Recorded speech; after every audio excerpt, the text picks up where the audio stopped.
The striking foliage of the Philodendron McColleys Finale starts out a bronze red before maturing to beautiful bright green. This unique hybrid loves to climb as it grows, and would benefit from a coco coir pole, trellis, or similar for support, with its elegant foliage and ease of care. This philodendron is a popular choice for both beginner and experienced plant enthusiasts. Each plant is unique. Size and shape fluctuate by season, so all measurements are shown as a range. Small plants measure between 5 inches -10 tall from the soil line to the top of the foliage. Arrives in a nursery grow pot nestled in your planter chose. Plant care thrives in medium to bright indirect light. That can tolerate low indirect light, water every 1 to 2 weeks, allowing soil to dry out between waterings.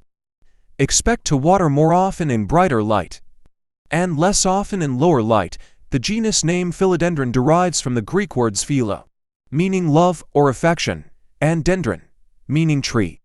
Sad plant signs: wilting plant or curling leaves, dry potting mix, underwatered yellow leaves, black stems, overwatered.